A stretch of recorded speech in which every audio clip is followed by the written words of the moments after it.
Dear student, hope all of you are fine. आज हम accountancy के इस वीडियो में चैप्टर 3 कर रहे हैं। चैप्टर 3 की एक वीडियो हम आपको पहले भी दे चुके हैं, जिसमें हमने आपको गुडविल बताया था। गुडविल के कैसे फाइंड आउट किए जाते हैं, गुडविल निकालने के 3 मेथड हमने बताए थे। होप आपको वो समझ में आए होंगे। आगे देखिए, चैप्टर का जो नाम है आपका, थर्ड चैप्टर का, changing in profit sharing ratio among the exiting partner, यानी वर्तमान साझेदार जो हैं, जो मान लीजिए 2 पार्टनर है, ए और बी, यही 2 पार्टनर, कोई नया पार्टनर आया नहीं, कोई गया नहीं। वर्तमान पार्टनर जो पहले लाभ हानि अनुपात को 1:1 में बांट रहे थे, क्लियर, मान लीजिए 2:1 में बांट रहे थे। अब उन्होंने भविष्य में उनका न्यू रेशो क्या कर लिया, न्यू अनुपात उन्होंने ये कर लिया, न्यू अनुपात क्या कर, ओल्ड रेशो क्या है उनका, ओल्ड रेशो 2:1 है, अब न्यू क्या कर लिया, 1:1 कर लिया। तो फिर के लिए हम इसे एक छोटे से एग्जांपल के जरिए समझते हैं। मान लीजिए इस फर्म को, इन दोनों ए और बी ने जो बिजनेस कर रहे थे, उसको 30,000 रुपये प्रॉफिट हुआ। अगर वो इस 30,000 रुपये प्रॉफिट को अगर वो इस रेशो में बांटे, 2:1 रेशो में बांटेंगे, तो ए के हिस्से में क्या आएगा, ए इज इक्वल टू 30,000, 2/3, 1 10,000। ए के हिस्से में आए 20,000 और बी के हिस्से में कितने आएंगे, 1/3, 10,000। अगर वो न्यू रेशो से बांटेंगे, थोड़ी देर के लिए देखिए, अगर वो न्यू रेशो से बांटेंगे, न्यू रेशो क्या है, 1:1, तो इस 30,000 को अगर आप वो बांटेंगे तो कितने आएंगे, 15,000, और इसके कितने आएंगे, इसके भी 15,000। देखें तो ओल्ड रेशो के हिसाब से ए को कितना मिल रहा था, 20,000, और बी को कितना मिल रहा था, 10,000। आप अगर देखेंगे तो ए जो है वो किस में जा रहा है, नुकसान में जा रहा है। ए को पहले के मुकाबले अब कितने कम मिल रहे हैं, 5 कम मिल रहे हैं, जबकि बी को पहले तो 10 मिल रहे थे, अब क्या मिल रहे हैं, 15 मिल रहे हैं। बात समझ में आ गई। अब क्या कारण है कि ए नुकसान में जाने के लिए सहमत होगा कि वो मैं भविष्य में कम ले लूंगा, और बी को तो यहाँ फायदा है, बी तो इस चीज़ के लिए क्या रहेगा, एग्री रहेगा। क्लियर। अब ये जो 5,000 रुपये उसे भविष्य में कम मिलेंगे, वो क्यों एग्री होगा। कई बार क्या होता है, जब बिजनेस पार्टनर जब बिजनेस शुरू करते हैं, पार्टनर जब क्या करते हैं, बिजनेस शुरू करते हैं, तो क्या किया जाता है, जब हमने जो गुडविल निकलवाई थी आपको, जो गुडविल उन 3 मेथड से निकलवाई थी, अगर उस गुडविल को मान लीजिए, अब ये जो मैंने बोला था ये 30,000 रुपये है, ये जो 30,000 रुपये मान लीजिए गुडविल के, अगर ये गुडविल पुराने हिस्से से बांटी जाती, इस रेशो से बांटी जाती, तो ए को कितने मिलते, 20,000 मिलते, बी को कितने मिलते, 10 मिलते। लेकिन अब अनुपात कितना कर लिया, 1:1, अब 15-15 मिलेंगे। तो क्या एक की 5,000 रुपये नुकसान के लिए क्यों तैयार होगा। ए सिर्फ और सिर्फ उस कंडीशन में रेडी होता है जब ए क्या कह देता है, बी उसे ये 5,000 रुपये जो उसे भविष्य में एक्स्ट्रा मिलेंगे, ये उसे देने के लिए रेडी हो जाता है। अब जब बी रेडी है देने के लिए, तो एंट्री क्या बनेगी, B's capital account to A's capital account, यानी कि आज जो नुकसान, भविष्य में जो नुकसान ए उठाएगा, उसकी भरपाई अगर बी आज कर देता है, तो वो इसके लिए क्या हो जाता है, रेडी हो जाता है। क्लियर। थोड़ी देर के लिए अभी आगे देखिए भाई, हमने कुछ यहाँ टर्म लिखी है। रिजर्व क्या होते हैं, जिस प्रकार हम हमारे घर में जितना भी सैलरी पेरेंट्स, हमारी फैमिली की जितनी भी इनकम है, उस इनकम का एक हिस्सा हम पर्टिकुलर बचा के रखते हैं। ठीक ऐसे बिजनेसमैन भी, दोनों पार्टनर्स भी अब उनको होने वाले प्रॉफिट का कुछ हिस्सा जनरल रिजर्व में ट्रांसफर करके रखते हैं। क्लियर। मान लीजिए जनरल रिजर्व में उन्होंने पैसा ट्रांसफर कर रखा है 50,000। Clear. Profit and loss account का मतलब है उनको इस साल जो प्रॉफिट हुआ है, क्रेडिट अगर लिखा हुआ है तो यानी कि प्रॉफिट हुआ है, अगर डेबिट लिखा होता है तो इसका मतलब क्या है, लॉस हुआ है। क्लियर। अगर मान लीजिए प्रॉफिट एंड लॉस अकाउंट का क्रेडिट बैलेंस दे रखा और लिखा हुआ है कि 10,000 रुपये इस बार उन्हें क्या हुआ, प्रॉफिट हुआ। वर्कमैन कंपनसेशन रिजर्व क्या होता है, जब एम्प्लॉय जो हमारे यहाँ काम कर रहे हैं, क्लियर, उनको अगर काम करते वक्त ऑफिस आवर में अगर चोट वोट लग जाती है, तो उनको वो पेमेंट जो दिया जाता है, उनको जो खर्चा दिया जाता है, वो भी एक रिजर्व होता है हमारा, जो खर्चा दिया जाता है उसके लिए भी हम एक रिजर्व बना के रखते हैं, ताकि अचानक से आए हुए खर्चों को टाला जा सके, उसको पूरा किया जा सके। यानी जो ये रिजर्व नाम से जो भी हमारे पास रखा है, वो हमारा पहले का कमाया हुआ प्रॉफिट है, हम उसे प्रॉफिट में से बनाते हैं। क्लियर। अब जो प्रॉफिट में से बनाया है, तो उस प्रॉफिट में अगर दोनों पार्टनर ए और बी का ओल्ड रेशो है, तो 2:1 है, यानी ए को हमेशा 2 हिस्सा मिलेगा और बी को 1 मिलेगा। लेकिन न्यू रेशो क्या हो जाएगा, 1:1 हो जाएगा। तो 1:1 हो जाएगा तो बी को तो ज़्यादा मिलेगा, ए को कम मिलेगा। तो क्यों, क्या ये ए इस बात के लिए एग्री होगा, ए क्या चाहेगा, ए चाहेगा कि ये जितना भी पहले प्रॉफिट में से बचाया हुआ हिस्सा है उसे आज बांट लिया जाए। क्लियर। अब बात करते हैं इसकी, जो हमने ये टर्म लिखी हुई है। मान लीजिए प्रॉफिट एंड लॉस अकाउंट का डेबिट बैलेंस है, मान प्रॉफिट हो रहा था 10,000, मान लो प्रॉफिट हुआ 9,000, ये लॉस है, क्या है ये लॉस मान के चल रहे हैं। अगर ये लॉस होता तो 2:3 में अगर हम बांटते तो ए के हिस्से में कितने आते, 6,000 आते, बी के हिस्से में कितने आते, 3,000 आते। लेकिन क्योंकि अब भविष्य में लाभ कितने बांटे जाएंगे, बराबर बराबर बांटे जाएंगे, तो 9,000 को बराबर बराबर बांटोगे तो कितना आ गया, 4500। यानी हानि में बी का हिस्सा कितना है, 6,000 था, अब कितना हो गया, 4500। क्लियर, ज़्यादा हानि, अब ये तो ए के लिए तो फायदे की बात होगी ना, हानि के सिर्फ 4500 रुपये उसे देने, पहले 6,000 देने पड़े। क्या इस चीज़ के लिए बी एग्री होगा, नहीं एग्री होगा। बात समझ में आई। तो दोनों पार्टनर जो वर्तमान पार्टनर होते हैं, जब भी अपना लाभ विभाजन अनुपात क्या करते हैं, चेंज करते हैं, जब भी अपना लाभ विभाजन अनुपात वर्तमान पार्टनर चेंज करते हैं, तो वो ये चाहते हैं कि अब से पहले, आज जब हम चेंज करें उससे पहले तक का जो भी हमने प्रॉफिट वगैरह बनाया है या लॉस वगैरह है, वो ओल्ड रेशो में ही बांट लेना चाहिए। अगर वो इसे ओल्ड रेशो में नहीं बांटते हैं तो वो इसके लिए एक एडजस्टमेंट एंट्री करते हैं। तो पहले हम इसे ओल्ड रेशो में आपको बांटना दिखाएंगे, फिर इसके लिए हम एडजस्टमेंट एंट्री करेंगे। देखिए आगे, देखिए जो अभी हमने आपको टॉपिक कराया था उसका एक एग्जाम्पल देखिए आपकी बुक का, ये बुक का एग्जाम्पल 18 है। ये कह रहा है ए और B are partner, were partner in firm sharing profit in the ratio 3:2 with effect from 1 January 2000 they agree to share profit equally. यानी अब वो वर्तमान दो ही पार्टनर पहले थे, अब भी दो ही पार्टनर, लेकिन अब वो प्रॉफिट इक्वली बांटेंगे। For this purpose of the goodwill of the firm was valued at 30,000, pass the necessary journal entry. ये कह रहा है ओल्ड रेशो ऑफ ए और बी 3:2, न्यू रेशो ए और बी 1:1। हमने इस लास्ट वीडियो में आपको सेक्रीफाइस और गेन निकालना सिखाया था, हमने क्लियर। सेक्रीफाइस और गेन निकालने के लिए हमने बताया था कि ओल्ड रेशो को आप हमेशा आगे रखिएगा, न्यू रेशो को पीछे रखिएगा, जो आपका नेगेटिव में आता है वो गेन होगा। क्लियर। तो ए और बी का जब हमने इस तरह से सॉल्यूशन करेंगे तो सेक्रीफाइस किसने किया, ए ने किया 1/10, बी ने क्या किया, गेन किया है। तो जो गेन करेगा वो सेक्रीफाइस, और जिसने क्या है उसे क्या देगा, पेमेंट करेगा, यानी उसे मिलेगा इसे सेक्रीफाइस। तो सेक्रीफाइस करने वाला पार्टनर क्रेडिट होगा और जो गेन करता है वो क्या होता है, डेबिट होता है। तो गुडविल की वैल्यू क्या है, 30,000 है। तो सिंस ए हैज सेक्रीफाइस, क्योंकि ए ने क्या किया, सेक्रीफाइस किया है, he will be credit from 1/10 of 30,000। Clear. 1/10 का 30,000 3,000 हो गया। Since B has gain he will be debit from 1/10। तो B's capital account debit 3,000 to A's capital account 3,000। आगे देखिए एग्जाम्पल नंबर 20 अगर आप देखेंगे तो ए बी सी आर वो पार्टनर हैं, 5-4-1 में लाभ हानि बांट रहे हैं। क्लियर। उनका नया लाभ विभाजन अनुपात 9-6-5 कर लिया। गुडविल जो है 2 ये नंबर ऑफ ईयर परचेज पे निकाली जाएगी और एवरेज प्रॉफिट निकालने में 3 साल हुआ। जो हमें 3 साल का प्रॉफिट दे रखा है तो एवरेज प्रॉफिट निकालने के लिए हम तीनों साल के प्रॉफिट को जोड़ेंगे, 3 से डिवाइड कर देंगे। वैल्यू ऑफ गुडविल निकालने के लिए जो 50,000 आया है हमारा, उसे 2 से मल्टीप्लाई किया, 1 लाख आ गया। ओल्ड रेशो न्यू रेशो लेके सेक्रीफाइस और गेन जिसने किया है वो निकाल लेंगे। 2 पार्टनर ने सेक्रीफाइस किया है यहाँ पर, ए और बी ने, सी ने क्या किया, गेन किया है। तो सी जो गेन कर रहा है वो दोनों पार्टनर्स को पे कर देगा।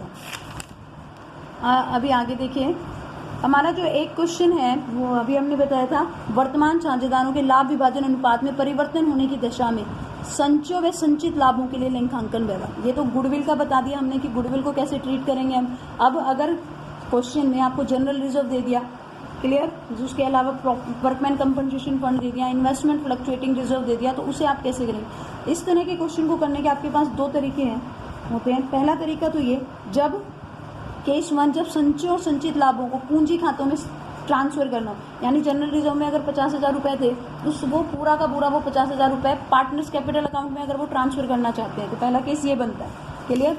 देखिए पहले केस में क्या एंट्री होगी, अगर रिजर्व में पैसा है 50,000 रुपये तो reserve account debit to all partners capital account या current account, profit and loss account, workman compensation reserve, investment fluctuating reserve. संचित हानियों के लिए यही एंट्री क्या हो जाती है, रिवर्स एंट्री हो जाती है। मान लीजिए जनरल रिजर्व में कितना पैसा, 50,000 रुपये है, दोनों पार्टनर इक्वल बांट रहे हैं, तो ओल्ड रेशो में बढ़ती है। यह हमेशा याद रखिएगा, ये जो एंट्री होगी वो किस में होती है, ओल्ड रेशो में होगी। ये एंट्री कब की जाएगी, ये एंट्री तब की जाती है जब वो इस खाते में, जो इन खातों में पैसा है वो उसे पार्टनर्स कैपिटल अकाउंट में ट्रांसफर करने के लिए क्या होते हैं, एग्री होते हैं। एक एग्जांपल देखिए, ये कह रहा है XYZ पार्टनर है, 4 3 2 1 में लाभ हानि बांट रहे हैं। उन्होंने डिसाइड किया अब आगे से भविष्य में वो लाभ हानि इक्वली बांटेंगे, यानी न्यू रेशो 1:1 हो जाएगा। ऑन द डेट उनकी बुक क्रेडिट बैलेंस, जब क्रेडिट लिखा होता है तो इसका मतलब होता है प्रॉफिट एंड लॉस अकाउंट हमारा लाभ दिखा रहा है, में 1,80,000 रुपये का क्रेडिट बैलेंस है और जनरल रिजर्व में 45,000 रुपये हैं। Record the necessary journal entry for the distribution of profit and the journal reserve. आपको जो ये क्वेश्चन की जो ये लास्ट लाइन होती है इसे ध्यान से पढ़ना। ये कह रहा है इनको बांटना है, डिस्ट्रीब्यूशन। क्लियर, डिस्ट्रीब्यूशन करेंगे तो ये पूरा का पूरा अमाउंट क्या हो जाएगा, बट जाएगा।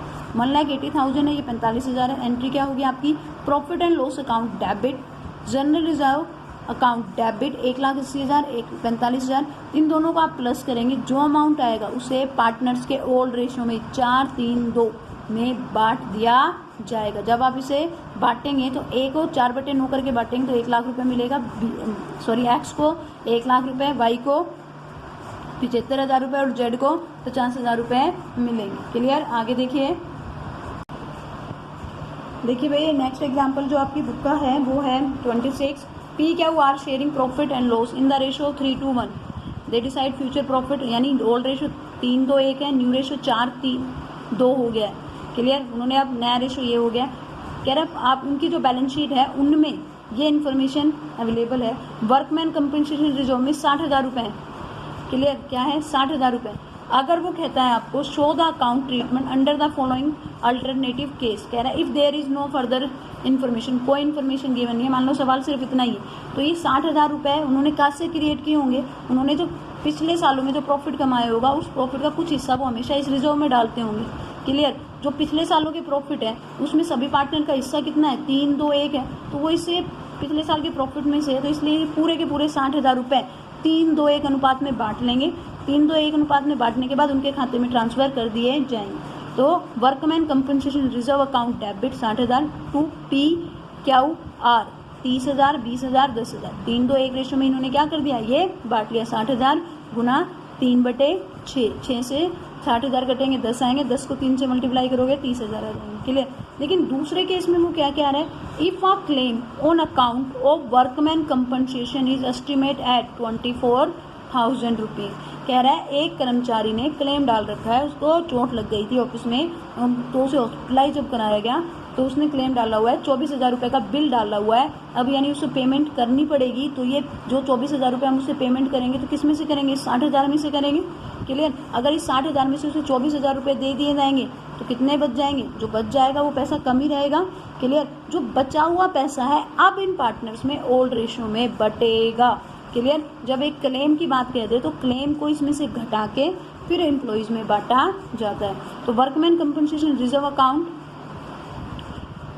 60,000 रुपये टू प्रोविजन, जब क्लेम डाला होता है तो वो जो क्लेम की अमाउंट है वो किस में चली जाती है, टू प्रोविजन में चली जाती है। To provision for workman compensation claim 24,000, to P's capital, to Q's capital और टू आर, जो रेस्ट ऑफ द अमाउंट है 24,000 घटाने के बाद जो रेस्ट ऑफ अमाउंट है 60,000 में से जब आप 24,000 घटा देंगे तो कितने बचेंगे, 36,000 रुपये बचेंगे। ये 36,000 रुपये ये 3:2-1 अनुपात में बट जाएंगे। आगे देखिए केस नंबर 2 देखिए, हमने बताया था जब वर्तमान जो साझेदार हैं जब वो अपने लाभ विभाजन अनुपात में चेंज करते हैं तो पहला केस क्या बताया था कि वो पूरे के पूरे जो संचय और संचित लाभ थे उनको पूरे के पूरे को अपने खातों में ट्रांसफ़र कर लेते हैं, यानी उनको वहाँ से बैलेंस शीट से बिल्कुल ख़त्म कर देते हैं। लेकिन अगर वो ऐसा ना करें तो वो क्या करें। क्लियर, तो इसके लिए आप इस पैरे को पूरा पढ़िएगा। मैं सीधा एग्जांपल आपको बता देती हूँ। देखिए ये कह रहा है A and B are partner in a firm in the ratio 4:3। Clear, उनके बैलेंस शीट में जनरल रिजर्व 35,000 रुपये के शो हो रहे हैं।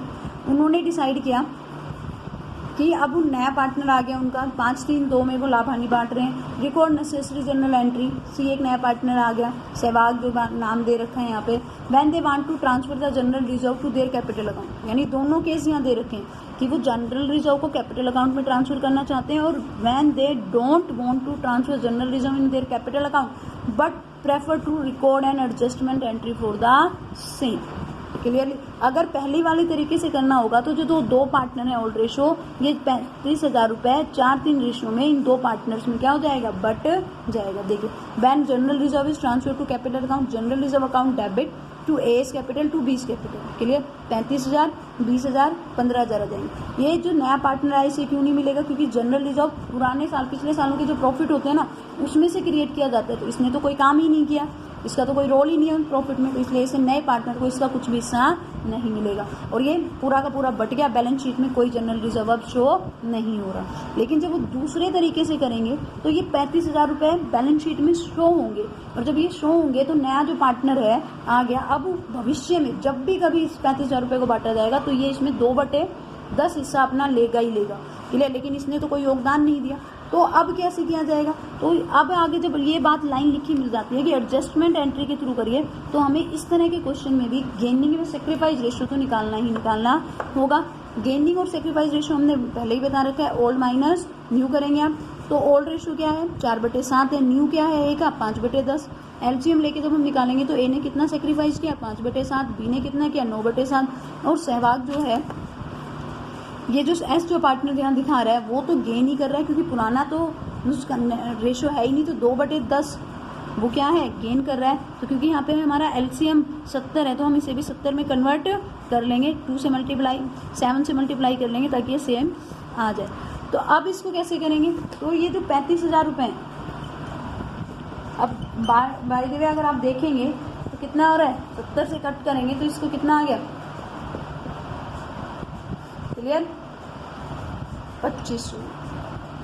बी का देखेंगे तो बी का कितना आ जाएगा? 35,000। बी का सेक्रीफाइस कितना आया?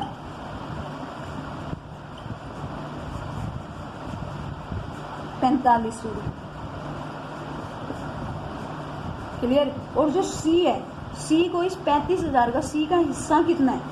सी का हिस्सा कितना है? 14/70।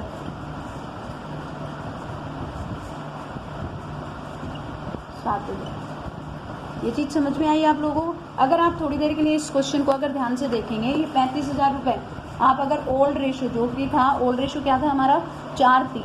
इस 4:3 में ए और बी के बीच बांटेंगे, ए और बी के बीच बांट रहे थे तो कितने रुपए मिल रहे थे? इसको 20 मिल रहे थे और इसको कितने मिल रहे थे? 15,000 रुपये मिल रहे थे। लेकिन जब इनका नया रेशियो 5:3:2 न्यू रेशियो ये हो जाता है, तो इस 35,000 को अगर आप बांट रहे हैं, इसको बांट रहे हैं, 35,000 को बांट रहे हैं, तो 5/10 करेंगे तो कितना मिल रहा है? 0 0 5 पापा 25 5 15 16 17। इसको कितना मिल रहा है? 17,500। क्लियर? कितना मिल रहा है? 17,500। बी को कितना मिल रहा है? अगर 3 से मल्टीप्लाई करेंगे तो 10,500। और जो एस जो नाम का जो न्यू पार्टनर आया है उसे कितना मिलेगा? 7,000। 35,000 2/10, 35 दूनी 70, तो इसको कितना मिल रहा है? 70। अब अगर आप ध्यान से देखें तो ये तो है ओल्ड रेशियो के हिसाब से इनका जनरल रिजर्व, ये क्या है? न्यू रेशियो के हिसाब से। तो आज का जो हमारा टॉपिक है इस सवाल में ही हमारा पूरा कंक्लूजन। अगर ओल्ड रेशियो के हिसाब से इस जनरल रिजर्व को बांटेंगे तो ए को कितना मिल रहा है? 20,000 रुपये मिल रहा है ना, और न्यू के हिसाब से बांट देंगे तो 17,500। कितना कम मिला इसको? 2,500 रुपये इसको कम मिल रहे हैं। इसको कितने कम मिल रहे हैं? 4,500 रुपये कम मिल रहे हैं। क्लियर? ये जो कम मिल रहे हैं ये कहाँ चले गए? जब हम इनको प्लस करते हैं ये किसके पास चले गए? एस के पास चले गए, जो कि न्यू पार्टनर है। तो अब अगर ये बैलेंस शीट में इस जनरल रिजर्व को शो करना चाहते हैं तो वो क्या करेंगे कि वो चाहेंगे कि जो ये नया है एस, ये 7,000 रुपये जो इसे एक्स्ट्रा में हमारे भविष्य के प्रॉफिट जो हमने कमाया उसमें से जो भविष्य में ये हिस्सा लेगा वो आज हमें दे दे, तो कल ये 7,000 रुपये ले ले, हमें इससे कोई दिक्कत नहीं है। तो जो ये एस क्या करेगा? S2A और 2B, एस ये 7,000 रुपये आज ए को 2,500 रुपये दे देगा और बी को 4,500 रुपये दे देगा, और हमेशा के और बैलेंस शीट में आगे के लिए 35,000 रुपये आप क्या रहेंगे? पड़े रहेंगे, जब भी बटेंगे न्यू रेशियो में बट जाएंगे। तो बताइए क्या ए को कोई नुकसान हुआ है या नहीं हुआ? क्योंकि ए को अगर भविष्य में 17,500 रुपये मिलेंगे तो वो 2,500 रुपये की जो कमी उसे हो रही है वो आज उससे इससे ले चुका है, तो ए को इसमें कोई नुकसान नहीं है। एंट्री देखिए बुक में जो हमने बताया आपको, ये 7,000 रुपये डेबिट हो गया। ये टू ए टू बी इस कैपिटल 2,500 रुपये 4,500 रुपये। इस चैप्टर के क्वेश्चन आसान है। ये जो चैप्टर हमारा 4 है उसमें एक बार से दोबारा से टॉपिक हमारा रिपीट होगा और डिटेल में हम इसे वहाँ करेंगे। एक बार इसके पीछे के प्रैक्टिकल क्वेश्चन जरूर करके देखिएगा। इस चैप्टर में हमारा रीवैल्यूएशन अकाउंट है वो 4th चैप्टर में दोबारा रिपीट होगा, तो वहाँ पर हम इसे करेंगे।